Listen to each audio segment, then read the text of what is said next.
bangunan sekarang ada sekolah tinggi ilmu Al-Quran, madrasah, sanawiyah, aliyah. Kalau di bawah gereja, di atas masjid. Di atas gereja, di bawah masjid di Kuningan ini Pak. Perkembangannya sudah bagus. Tinggal 45% lagi. Yang kedua di Cianjur, di Ciranjang. Kenapa ini sulit untuk disampaikan kembali Pak? Maaf. Karena kedua kabupaten ini dananya dipasok per bulan 1,6 miliar. Ini untuk dua daerah Pak. Kemarin seorang letkol dari Kodam mengatakan kepada saya, Pak Kiai betul-betul Nasrani ini jahat. Kenapa Pak? Kalau kolel saya katakan 8 miliar setiap bulan dikirimkan ke Indonesia untuk mengajukan Islam. Ini jangan salah Pak.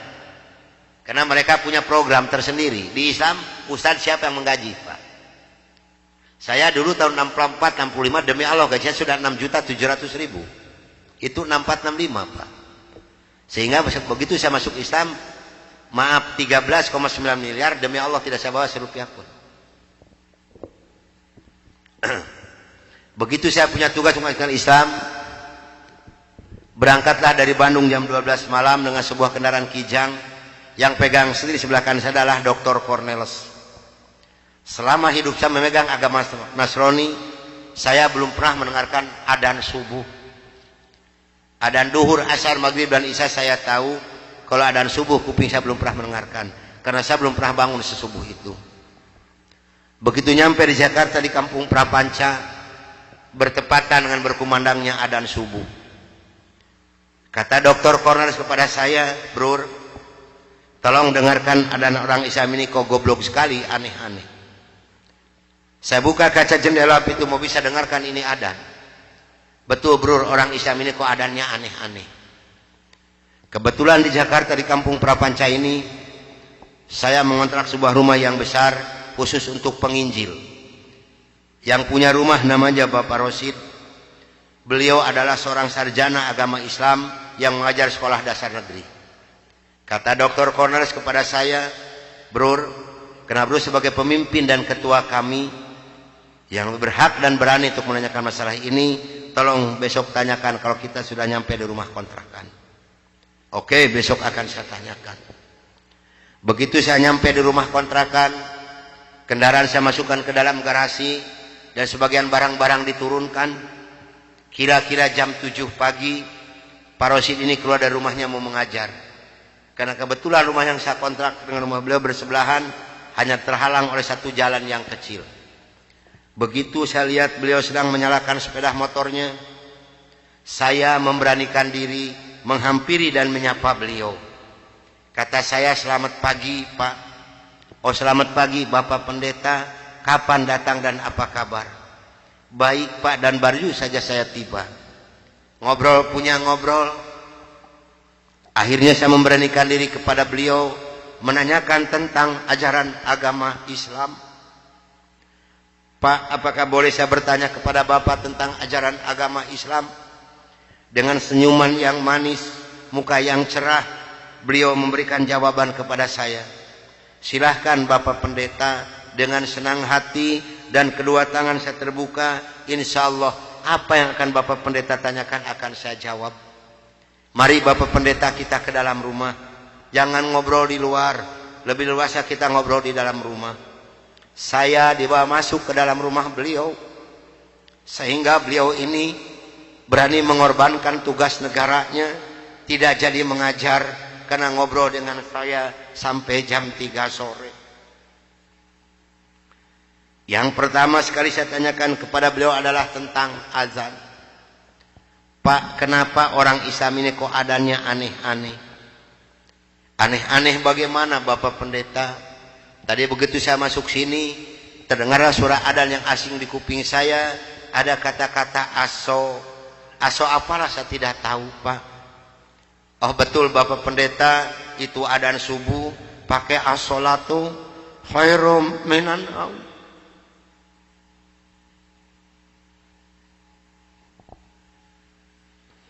Apa artinya Pak? Beliau memberikan jawaban kepada saya, lebih baik sholat daripada. Bukan semakin tertarik kepada Islam, tidak, tapi saya semakin membenci. Kenapa? Karena iri di dalam hati saya. Kenapa orang Islam ini berani meninggalkan tidurnya untuk melaksanakan ibadat kepada Tuhannya dengan kata-kata yang ada di adzan ini? Maka timbullah kata-kata yang keluar dari mulut saya yang sangat dan sangat menyakitkan Bapak Rosi dan umat Islam yang lainnya. Kata saya, kalau begini orang Islam ini lebih goblok lagi, kapan molornya kalau sholat melulu? Dulu sebelum saya mengenal kepada Islam, banyak sekali yang beliau terangkan kepada saya tentang ajaran agama Islam, dan akhirnya beliau memberikan satu Al-Quran dengan terjemah produksi Departemen Agama. Kata beliau kepada saya, ini untuk Bapak Pendeta kalau memerlukan, tapi kalau tidak tolong kembalikan kepada saya. Saya terima ini Al-Quranul Karim. Kira-kira jam 3 lebih saya keluar dari rumah beliau, masuk rumah kontrakan saya. Begitu saya nyampe di rumah kontrakan, saya langsung ditegur oleh rekan-rekan saya, termasuk oleh Dr. Cornelis dan Dr. Johan. Dari mana Brur, kok dari pagi sampai sore begini baru pulang? Sedangkan jam 4 sore ini Brur harus memimpin kami untuk membawa umat Islam yang ada di kampung Prapanca ini. Maka saya katakan kepada rekan saya bahwa saya sudah menanyakan tentang azan dan saya diberikan satu Al-Quran ini. Ini ditertawakan semua oleh rekan saya. Seharusnya sore itu saya memimpin penginjilan. Entah kenapa saya ini malas sama sekali untuk melaksanakan tugas. Mungkin ini sudah jalan dari Allah Subhanahu wa Ta'ala. Maka saya punya tugas, saya serahkan kepada Dr. Cornelis dan Dr. Johan. Brur, tolong pimpin misi kita ini. Tolong pimpin penginjilan kita ini, bawa umat Islam sebanyak-banyak yang ada di kampung Prapanca ini. Dan ini dananya 16 juta, tolong bagikan kepada mereka. Pakaian, beras, indomie, susu, gula pasir, dan kebutuhan hidup sehari-hari yang sudah tersedia di dalam kendaraan. Silahkan Bro bagikan, harus tepat pada sasaran. Berangkatlah rekan saya 14 ini menjajakan agama door to door. Dengan bermodalkan uang 16 juta, pakaian dan kebutuhan hidup sehari-hari. Saya hanya di rumah sendiri, sambil melihat-lihat luarnya Al-Quran, karena saya belum hafal huruf Arab, yang saya baca hanya terjemahnya saja. Begitu saya akan membuka Al-Quran, terlebih dahulu saya berdoa dulu pada Tuhan saya, yang saya yakini dulu. Bapa di dalam surga, dalam nama Tuhan Yesus Kristus, saya datang di bawah kakimu Tuhan. Saya mohon petunjuk dan pertolongan daripadamu Tuhan. Tolong celikan mata hati saya dan bukakan mulut saya. Tolong celikan mata penglihatan saya dan bukakan alat pendengaran saya. Saya akan membaca kitabnya orang-orang kafir. Tapi semakin saya berdoa pada Tuhan saya,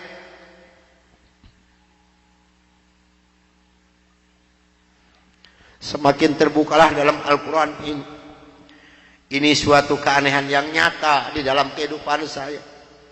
Karena saya bingung membuka Al-Quran ini dari mana pertamanya. Begitu saya membuka Al-Quran langsung surat Ali Imran. Di dalam surat Ali Imran ini timbul kembali keanehan yang kedua di dalam benak saya. Kenapa dalam surat Ali Imran ini kok hanya 2 ayat yang diberi tanda merah, yang lain tidak ada? Yaitu Ali Imran 85 dan 102. Ini kalau ibu dan bapak percaya pada iman saya, selama 3 bulan kurang lebih saya tidak pernah merasakan tidur. Hanya membolak-balik membaca arti daripada 2 ayat ini saja. Disitulah taufik dan hidayah masuk pada diri saya. Bergemetarlah seluruh tubuh saya ini. Bergejolaklah di dalam dada saya ini. Bahkan dalam hati kecil saya mengatakan, hanya Islamlah yang benar. Hanya Islam yang dapat menyelamatkan umat manusia.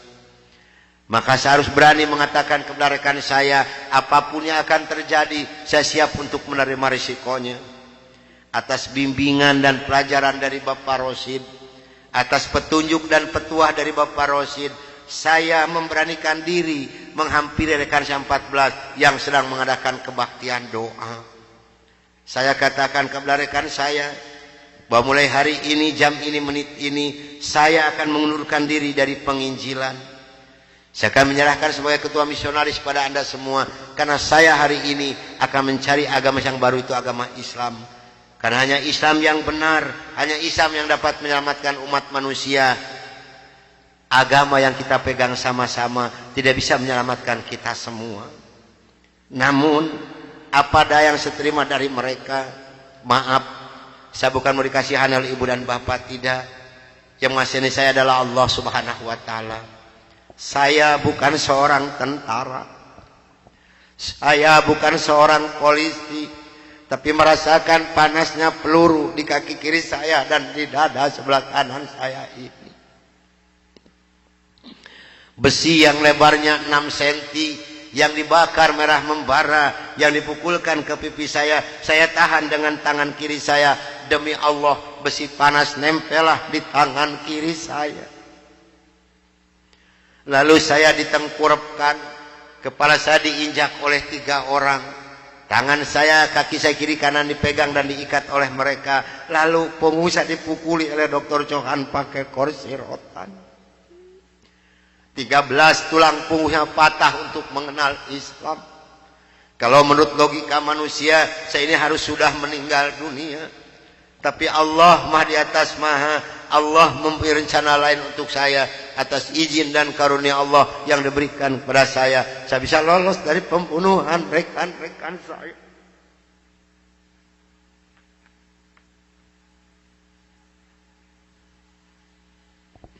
Sambil merasakan panasnya di kaki kiri saya dan di dada sebelah kanan saya, pedihnya di tangan saya, ngilunya di punggung saya loncat keluar dari rumah sambil berteriak mengucapkan La ilaha illallah Muhammadur Rasulullah. Padahal ini asing di mulut saya. Belum pernah ada seorang pun yang mengajarkan kalimat thayyibah di dalam mulut saya ini. Belum pernah sekalipun saya belajar kalimat thayyibah di dalam mulut saya ini. Ini maunah yang pertama Allah berikan melalui mulut saya. Dan alhamdulillah saya mendapatkan pertolongan di seorang cim-cim yang beragama Buddha. Saya dibawa masuk ke dalam rumah beliau. Lalu baju saya digunting karena jadi satu dengan kulit. Lalu yang bekas luka besi panas saya dikocrotin pakai kecap oleh beliau. Kaki saya ditahan pakai kayu bekas pegangan sapu, diikat pakai benang rapia. Punggung saya diikat pakai samping. Lantas saya dibawa beliau ke rumah sakit Fatmawati. Selama 3 bulan 27 hari saya berbaring di dalam rumah sakit, merasakan hancurnya tubuh saya ini, pengen mengenal Islam. Dan alhamdulillah setelah Allah memberikan kesembuhan kepada saya, beliau pula lah yang membiayai saya. Sehingga saya kembali memohon pertolongan kepada Cim ini. Cim, tolong saya, bawa saya kemana saya harus pergi, karena saya pengen memeluk agama Islam. Dan alhamdulillah saya dibawa oleh beliau ke Cipete, ke Bapak Kiai Haji Dr. Idam Khalid, saksi yang masih hidup, yang membina kesama yang pertama adalah Bapak Hamjahas. Maka kata beliau kepada saya, kalau Anda pengen masuk Islam yang kafah dan istiqomah, Anda jangan dulu mengenal Al-Quran, Anda jangan dulu mengenal sholat, tapi Anda harus dulu mengenal isi daripada 2 kalimat syahadat yang barusan Anda ucapkan. Alhamdulillah selama 3 bulan kurang lebih saya dibina oleh beliau untuk mengartikan isi daripada 2 kalimat syahadat. Barulah saya marifatullah. Disinilah nikmatnya iman dan nikmatnya ibadah yang saya rasakan sampai detik ini. Lalu saya suruh pulang dulu oleh beliau, karena saya masih mempunyai keluarga, itu anak dan istri. Ternyata keluarga saya telah mendapatkan laporan dari rekan 14 dan dari Dewan Gereja Indonesia bahwa saya telah murtad masuk agama Islam. Begitu saya nyampe di rumah saya lihat dengan mata kepala saya sendiri, pakaian saya, ijazah saya, semua dibakar oleh putri-putri saya dan istri saya di hadapan mata saya. Dan alhamdulillah saya diselamatkan dari maut yang kedua oleh Allah Subhanahu wa taala.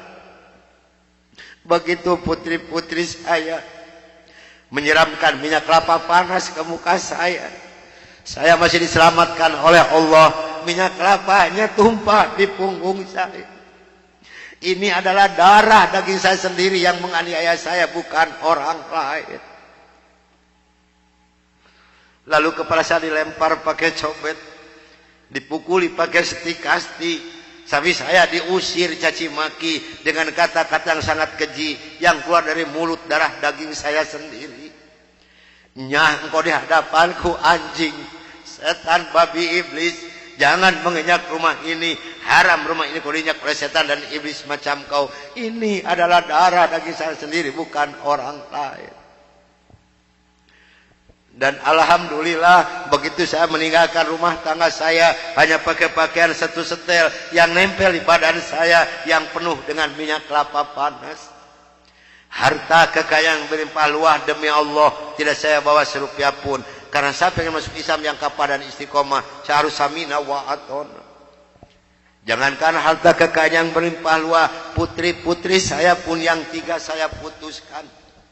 Mulai detik ini Anda bukan darah daging saya bukan bapak Anda, dan Anda bukan putri-putri saya. Titik sampai di sini. Jangan ada lagi pertalian darah antara Anda dengan saya. Kenapa saya putuskan kepada putri-putri saya yang 3? Karena saya takut besok atau lusa saya meninggal dunia, bagaimana tanggung jawab saya di hadapan Allah Subhanahu wa taala. Maka alhamdulillah sudah hampir 22 tahun lebih ini saya belum pernah dipertemukan dengan batang hidungnya. Namun alhamdulillah, biarpun putri-putri saya tidak yang ikut satu pun, Allah telah memberikan kebahagiaan kepada saya pada saat sekarang ini. Kebahagiaan yang Allah berikan kepada saya tidak bisa ditukar dengan sesuatu apapun yang ada di dunia ini. Sekalipun emas berlian sebesar gunung tidak mungkin bisa menukarkan kebahagiaan yang Allah berikan kepada saya. Kenapa? Karena rekan saya yang 14 yang dulu menganiaya saya, yang dulu membunuh saya, alhamdulillah sekarang sudah masuk Islam semua. Sekarang sedang jihad fisabilillah, sedang membela agama Allah, yaitu syiar agama Islam di daerah-daerah Nasrani. Itu yang pertama di Papua Barat, di Manokwari. Yang kedua di NTT, Kampung Kalabai, Kabupaten Alor. Yang ketiga di Kalimantan Tengah, di Sampit. Saya mohon bantuan doa dari ibu dan bapak yang hadir malam ini, agar saya dengan rekan saya diberikan kekuatan oleh Allah Subhanahu wa taala. Kalau ibu dan bapak pengen tahu dakwah Islam daerah Nasrani, demi Allah ini tantangannya adalah nyawa. Saya pun di Manokwari sedang menanak nasi, Pak, Bu. Kalau Allah sudah mengizinkan saya harus meninggal, saya dipanah, ini kemaluan saya. Allah belum menghendaki saya untuk meninggal, hanya 3 cm jaraknya ini panah. Sedangkan panah di Manokwari demi Allah bukan 1,20 meter panjangnya, tapi 1,60 meter panjangnya. Ujungnya sudah pakai racun. Ini perjuangan membela agama Allah daerah Nasrani. Alhamdulillah perkembangan Islam di daerah Manokwari. Padahal Manokwari ini akan dijadikan kota Injil. Kalau Manokwari sudah jadi kota Injil, yang pertama tidak boleh ada adzan berkumandang, tidak boleh mendirikan masjid, tidak boleh ada perempuan yang berjilbab. Alhamdulillah di sana ada 297 orang yang masuk agama Islam, termasuk orang yang memanah saya. Kemarin tanggal 17 Desember saya baru selesai membuat masjid. Dari mana biayanya? Dari hasil pengajian saya.